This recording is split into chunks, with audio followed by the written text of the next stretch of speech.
Hey everyone, as you know, if you have been watching before, if you haven't, I will try to explain. This is the piece that I had an issue with the hole in this end, because my bearings didn't fit. When this is scale 1 to 10, and what happened is that when I make it scale 1 to 6, my bearing doesn't fit in this hole. Same issue as I had with this part. And this part I could fix in Tinkercad. And this piece doesn't fit in Tinkercad because it's too big. This piece is too big for Tinkercad, so I can't put it in. My friend has FreeCAD, and he tried to change it in that, and it didn't work. And for me, it also didn't work with FreeCAD. I mean, I don't know the program even, but I tried and it just kept crashing. So he had a different idea to use the slicing program to make the change, to like cut it. And to be honest, I didn't even know the function existed, but there is a split function where you get a line here and you put a number here and it moves. So what will happen is that when you hit split, it does a calculation, and then we have two pieces. We have this one and I have this one.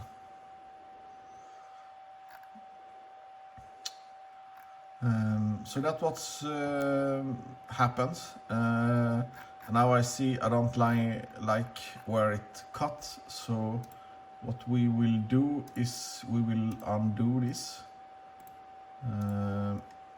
Now it's not cut anymore, and we will put another number here. Actually, we'll move here.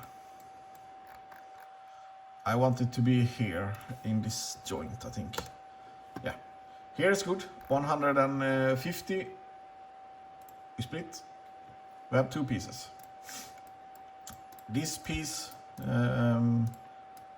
right now we don't need it. This is the piece that I want. So what we do is we remember that we cut at 150. We delete this, and now we have this piece here. So what we will do is that we will first flip it, not that way, like this. Why I do it here is because I want to work with this side, and then we save this as a STL, and then we go to work. We need to refresh. Then we go to Tinkercad, and we want, never mind, we'll just delete this.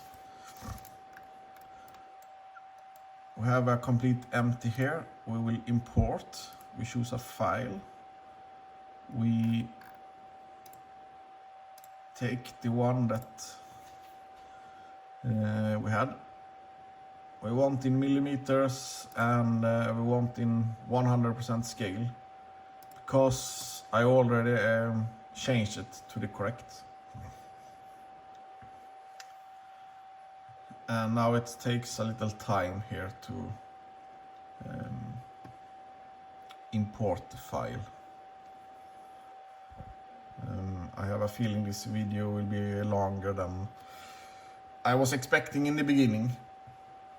But I will try to show every step that I made to fix this, and then I will show you the results of it as well. I might cut out this piece here before,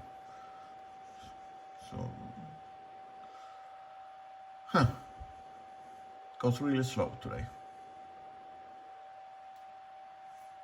We will soon have it. I can explain. What we will do is that we will make a cylinder shape, and we will make it as in the size of the bearing that I want to put in. We will put it in the right place, and then we'll put them together, and we will make the hole bigger, and then we will go back to slice program, and we will merge the two units again, and hopefully we will arrive at that point sooner or later here, if it just wants to load, pop up here. So this is quite nice. I also found some other function in the slicer program in Creality that I didn't know about. This is not my biggest expertise using Tinkercad or FreeCAD or any stuff like this. I like to print and build, not sit and do changes like this. But I mean, if you change the size from scale 1 to 10 to 1 to 6, you might need to add or change some things. So yeah, I mean, it's good to learn new stuff. So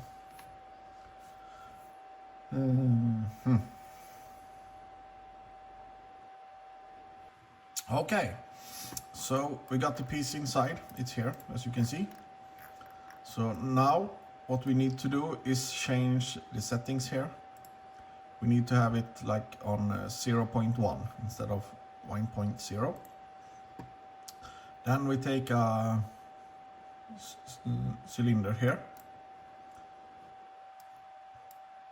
and then we make this cylinder in the correct size. So what we want is that we want to have 37 here, and we also want 37 here. And then what we want is that we want it to be 7 millimeters high, and then we also want it to be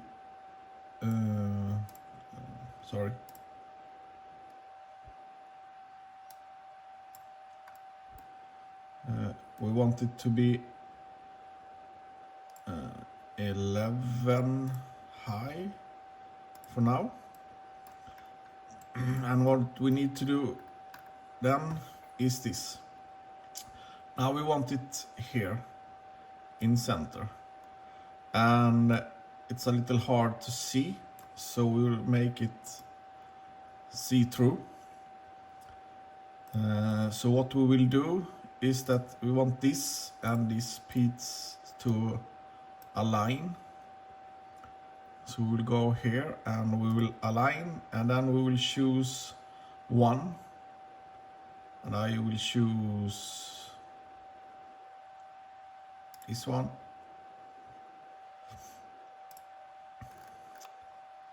And because this one is not a square or anything, it will be a little hard. So now we need to move this into the center, and that's easiest to do in the top view. So what we will do is that we will try to figure out where center is, and we will use the shadow here to figure out when we are in center, in like more or less. So now I think we are quite center, and then we go and we see now it starts here.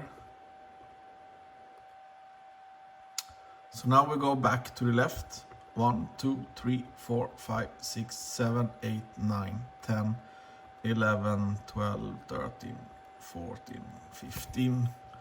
And we should do like this so we actually see a little Now we see. So it should be 14, which means 7 back. 1, 2, 3, 4, 5, 6, 7. And then we check the other direction as well.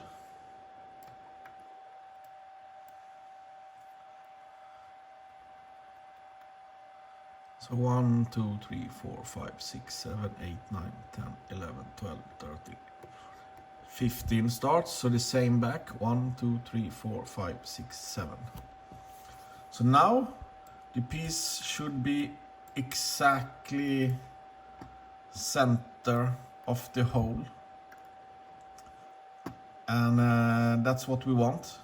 So now I'll just make it solid, because now I see that it's a little too high, because I see a little too much.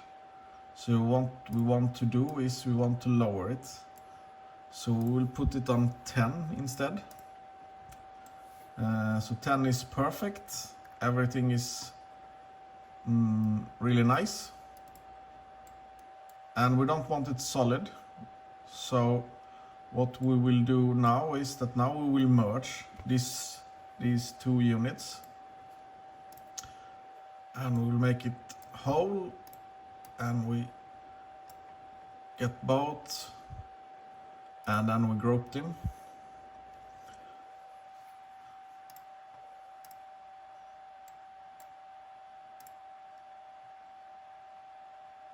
And we will see if it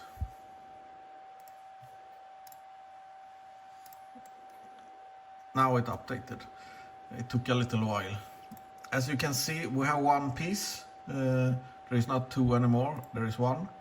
And you can also see that it's like, you can see that it's not perfectly round. It's little edges here and there.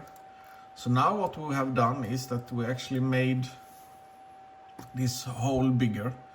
I mean, we could be off like less than 1 millimeter. So that's quite good. So what we need to do now is we need to export it. And we need to export it as a STL. And now we have it exported. And we can open it, we will see it here. So now we go back to here. This is the piece, if you remember, that we cut off. So we throw it out. We go back to the hull and we take number 6 again.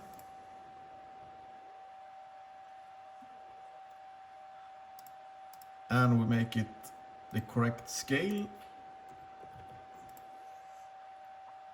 And now we need to have it in the correct view that we had before.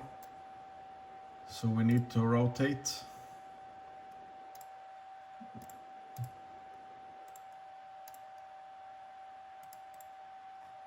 Like this. And then we need to split. And if we remember correctly, we had 150 here, and then we split. This piece is the piece that we want, so this we need to keep. This one we don't need now. Away. And now we import the other thingy that is here. Now everyone can see it's completely in all wrong direction, so we need to flip it correct.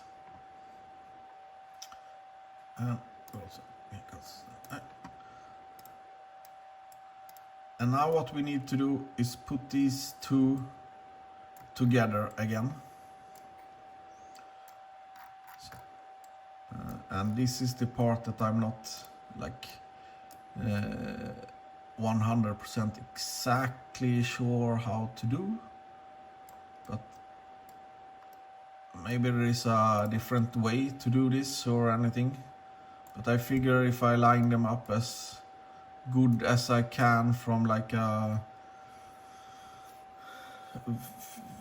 few less than a few millimeters correct. So maybe 177 here. No, it's 176. No, so 6.5. Maybe we'll do 0.6. Okay, I mean it's. I would say I can live with that. And what we do next is that we take both and we go here and we say merge. And what we have now we have one piece. So this is one piece. So all that work, we ended up with one piece that we can print. So now I will show you the results of this, because I made all of this and I printed and everything, and I will show you the results, what we came up with. Okay, so before I did a lot of printing and everything, I printed the piece that I cut off, as you can see here. And you can see the hole here is not, it looks the same as it did in Tinkercad I showed you.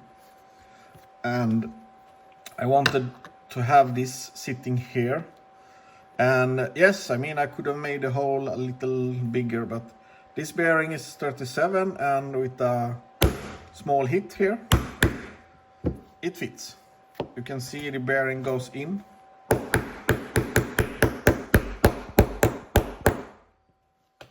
It fits, my axle fits, everything looks good. So what I did after I did test printed and did all of this was that I put it together and I printed it as one unit, and I cut it here. And I mean, you can, maybe there is a small thing here you can see, but it's the correct size and everything. And you can see the same here in this, and this one is also the same. So if I take a bearing here, put it like that, and just a small hit, and it's in. As you can see, it also fits, the axle fits, everything is good. So there was a lot of work, many hours before I figured out, but in the end I managed to have my bearings sitting and jointed together. And now what will happen is that I just wanted to show you the whole piece here. What I will do now is that now I will print this more or less solid, because it's where all the axles are sitting and everything. So 2 test printed to make sure that the bearings and everything was correct. And now we will print this in the correct way with more infill. This one is just like 15%, so it's more or less hollow. But even that it's not solid or anything, you can see that there is no crack after me banging in the wiring and everything. So yeah, it was a long video. I hope you watched to the end, and now finally the half track can move on with this piece. So yeah, I'm really grateful for all the help my friends have given me support with this, and I hope everyone, or at least some of you, have learned something, and maybe you can, you know, find the courage to do it on your own if you end up. I mean, it's if you fail, you just do it again, and if you print and it's not good, it's just a piece of plastic so far. I mean, so it's not so expensive to test print if you need to test print or anything. So yeah, you just need time, motivation, and I had some candy to help me. So yeah, I will see you around. Have a good evening.